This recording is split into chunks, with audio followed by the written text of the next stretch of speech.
अब मैं तुम्हें सृष्टि का वर्णन सुनाता हूं। ये सृष्टि कैसे उत्पन्न हुई है।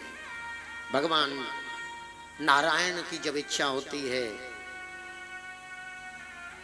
जब उनका शयन करने का समय आता है, तो वो सारी सृष्टि को प्रलय कर देते हैं।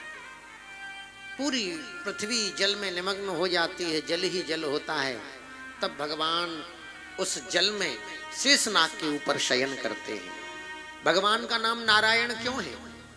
आपो नारा इति प्रोक्ता, आपो वै नरसूनवः, अयनं तस्य ताः पूर्वं तेन नारायण स्मृतः। नारम, नार किसे कहते हैं? जल को, और जिसका जल में ही अयन हो माने निवास स्थान हो, इसीलिए उनका नाम है नारायण।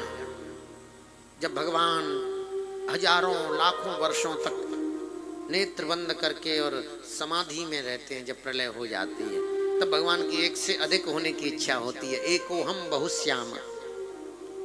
तब भगवान की नाभि से कमल निकलता है, और कमल निकलता है तो उसमें ब्रह्मा जी प्रकट हो जाते हैं। पूरब की ओर देखते हैं तो एक मुख, पश्चिम की ओर देखते हैं एक मुख, उत्तर की ओर एक मुख, दक्षिण की ओर एक मुख।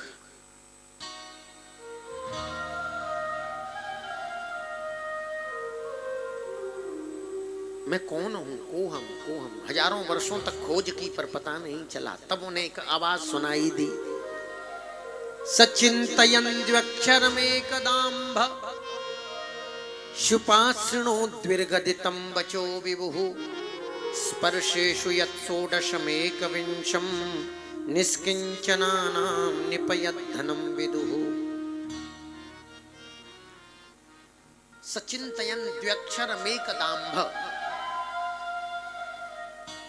महाराज ब्रह्मा जी को दो अक्षर सुनाई दिए। क्या? स्पर्शेषु यत् षोडशमेकविंश। स्पर्श वर्णों का 16वां और 21वां अक्षर सुनाई दिया। स्पर्श वर्ण कौन से हैं? हिंदी वर्णमाला में क से लेकर म पर्यंत जितने वर्ण हैं उन्हें स्पर्श वर्ण कहते हैं। कादयो मावसाना स्पर्शा। तो 16वां अक्षर सुनाई दिया स्पर्श वर्णों का। देखिएगा, ध्यान से सुनिएगा। क से प्रारंभ करेंगे, क ख ग घ ङ 5, च छ ज झ ञ 10, और ट ठ ड ढ ण 15, और 16वां त। ठीक है।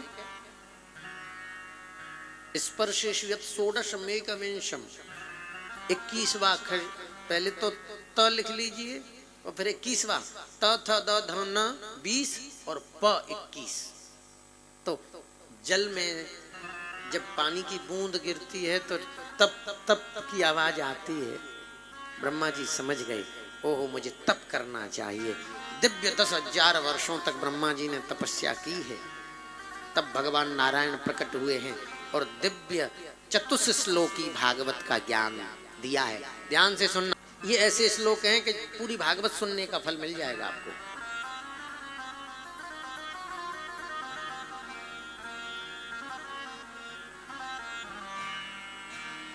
जो रोज टाइम से नहीं आ पाते हों या विलंब हो जाएं, विलंब से आते हों, वो इन 4 श्लोकों को सुन ले महाराज, तो पूरी भागवत के सुनने का फल मिल जाता है।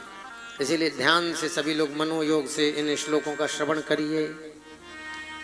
अहमेवासमेवाग्रे नान्यद् यत् सत्सत्परं, पश्चादहं यदेतच्च यो वशिष्येत सोऽस्म्यहम्। ऋतेर्थं यत् प्रतीयेत न प्रतीयेत चात्मनि, तद्विद्यादात्मनो मायां यथा भासो यथा तमः। यथा महान्ति भूतानि भूतेषु चावचेष्वनु, प्रविष्टान्यप्रविष्टानि तथा तेषु न तेष्वहम्। एतावदेव जिज्ञास्यम् एतावदेव जिज्ञास्यम् तत्त्वजिज्ञासुनात्मनः, अन्वयव्यतिरेकाभ्यां यत् स्यात् सर्वत्र सर्वदा।